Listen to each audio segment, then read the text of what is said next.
بسم اللہ الرحمن الرحیم۔ السلام علیکم ورحمۃ اللہ وبرکاتہ۔ تنقید و بلاغت والے پیپر میں آج ہم لوگ سب سے آخری دبستان نفسیاتی تنقید کے دبستان پر بات کریں گے۔ نفسیاتی تنقید سے پہلے ہم لوگوں نے تاثراتی، جمالیاتی اور مارکسی تنقید پر بات کر لی ہے۔ آج ہم لوگ نفسیاتی تنقید کی باریکیوں کو سمجھیں گے۔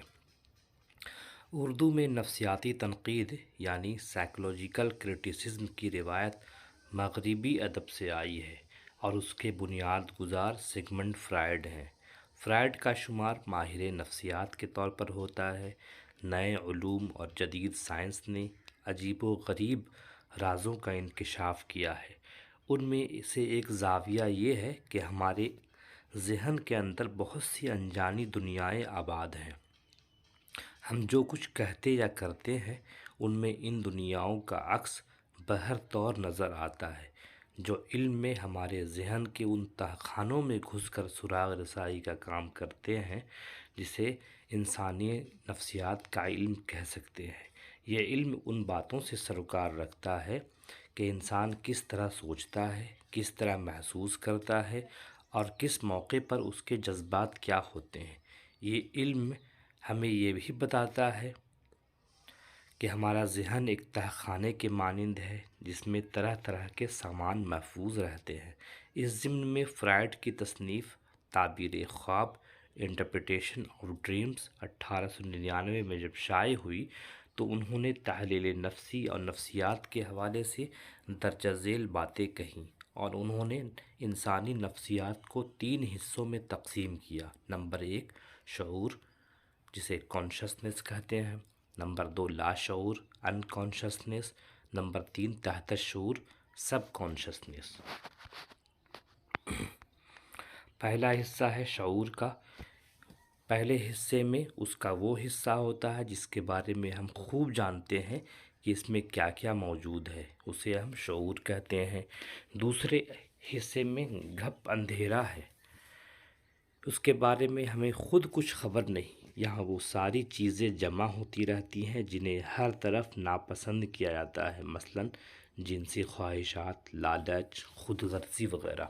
مطلب یہ کہ انسان کی جو خواہشات پوری نہیں ہوتی وہ، اور جو اتنی بری ہوتی ہیں کہ ان کا ذکر بھی نہیں کیا جا سکتا، وہ اندھیری کوٹری میں جا چھپتی ہے۔ ذہن کے اس حصے کو ایک طرح کا گودام کہا جا سکتا ہے۔ اس گودام میں وہ مال بھرا رہتا ہے جس کی کوئی کہیں کھپت نہیں۔ ذہن کے اس گوشے کا نام لاشعور ہے۔ ہماری زندگی میں شعور سے زیادہ لاشعور کی کار فرمائی ہے، اور اس کی دنیا شعور کی دنیا سے کہیں بڑی اور طاقتور ہے۔ ہماری وہ خواہشات جو پوری نہیں ہوتی اور جن کا ذکر تک سماج ناپسند کرتا ہے، وہ دنیا کے خوف سے لاشعور میں جا چھپتی ہیں، اور انہیں جب بھی موقع ملتا ہے وہ شعور کے طبقے میں داخل ہونے کی کوشش کرتی ہے، لیکن شعور اس موقع پر پولیس کانسٹیبل کا کام کرتا ہے اور انہیں پھر لاشعور کے طبقے میں ڈھکیل دیتا ہے۔ جب ہم سوتے ہیں تو ہمارے ساتھ شعور بھی سو جاتا ہے، اور اس وقت ان دبی ہوئی خواہشات کو بیدار ہونے کا موقع ملتا ہے۔ یہ خواب کی شکل میں ہمیں نظر آتی ہے۔ نمبر 3 ہے تحت الشعور۔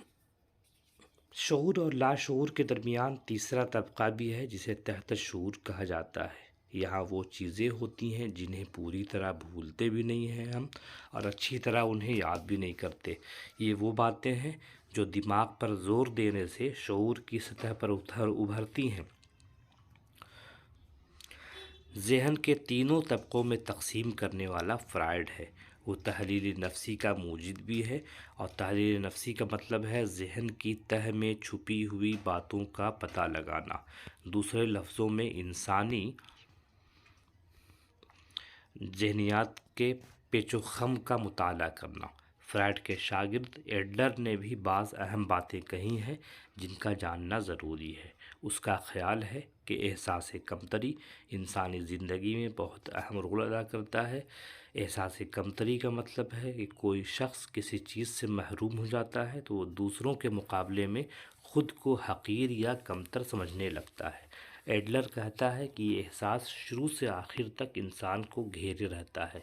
مثلاً کمزور جسم والا شخص اور کن ذہن بچہ جو تجربوں کی کمی کے سبب اپنے ماں باپ کا محتاج ہوتا ہے، یہیں سے اس میں احساس کمتری کا پیدا ہونا طے ہو جاتا ہے۔ آگے چل کر بھی اسے یہی تجربہ ہوتا ہے کہ وہ قدم قدم پر دوسروں کے سہارے اور سماج کی مدد کا محتاج ہے۔ انسان کی ساری زندگی احساس کمتری سے نجات نہیں ملتی۔ دیکھنے کی بات یہ ہے کہ کون اسے برداشت کرتا ہے اور کس کا رد عمل کیا ہے۔ اسی رد عمل سے انسان کی شخصیت تعمیر ہوتی ہے۔ اسے احساس برتری کہا جاتا ہے۔ انگریزی شاعر پوپ جب بہت لاغر تھا، وہ خود کو دوسروں سے زیادہ صحت مند ظاہر کرنے کے لیے تلے اوپر کئی جوڑے کپڑے اور نیچے اوپر کئی جرابیں پہن لیتا تھا۔ مرزا غالب کی داد و دہش ان کی تنگ دستی کا رد عمل تھی۔ پریم چند کے افسانے کفن کے کردار گھیسو اور مادھو جب نشے کے عالم میں بچی ہوئی پوریاں بھکاری کو دے ڈالتے ہیں تو گویا ساری زندگی کی فاقہ مستی کا بدلہ لے رہے ہوتے ہیں۔ فرائڈ کے دوسرے شاگرد یونگ کے نظریات اور زیادہ اہم ہیں۔ اس نے اجتماعی لاشعور کا نظریہ پیش کیا ہے۔ وہ کہتا ہے کہ جس فرد کی زندگی میں اس کا شخصی لاشعور اہم کردار ادا کرتا ہے، اسی طرح اجتماعی لاشعور بھی انجانے طور پر کام کرتا رہتا ہے۔ اجتماعی لاشعور ان تجربات کی اجتماعی یادداشت ہے جن سے انسان گزرتا ہے۔ یہ تجربات انسانی شعور میں محفوظ رہتے ہیں اور ممکن نہیں کہ وقتاً فوقتاً اس کا اظہار نہ ہو۔ یونگ دیومالائی عناصر اور داستانوں کی اہمیت پر بہت زور دیتا ہے۔ اردو میں نفسیاتی تنقید کا آغاز وحید الدین سلیم سے ہوتا ہے۔ اس کے علاوہ یوسف حسین خان، کلیم الدین احمد، میرا جی، محمد حسن عسکری، ریاض احمد، سید شبیہ الحسن، وزیر آغا، وحید قریشی، سلیم احمد، دیوندر اسر وغیرہ اردو کے اہم نفسیاتی ناقد ہیں۔ یہاں تنقید نگار کا نام اور ان کی کتابوں کی فہرست دی گئی ہے۔ وحید الدین سلیم کی کتاب ہے افادات سلیم، یوسف حسین خان کی ہے روح اقبال، کلیم الدین احمد کی ہے اردو تنقید پر ایک نظر، میرا جی کی اس نظم میں محمد حسن عسکری کی ستارہ یا بادبان، ریاض احمد کے تنقیدی مسائل، سید شبیہ الحسن کی ترجیحات، وزیر آغا کی کتاب ہے تخلیقی عمل، وحید قریشی مقالات تحقیق، سلیم احمد نئی نظم اور پورا آدمی، دیوندر اسر ادب اور نفسیات۔ مندرجہ بالا ایسی کتابیں ہیں جن میں نفسیاتی تنقید کے عناصر دیکھنے کو مل جاتے ہیں اور مذکورہ کتابیں ہی بنیادی مباحث سے متعلق سوالات قائم کرتی ہیں۔ اب ہم ملیں گے کسی اور ویڈیو میں، تب تک کے لیے اجازت دیجیے۔ خدا حافظ۔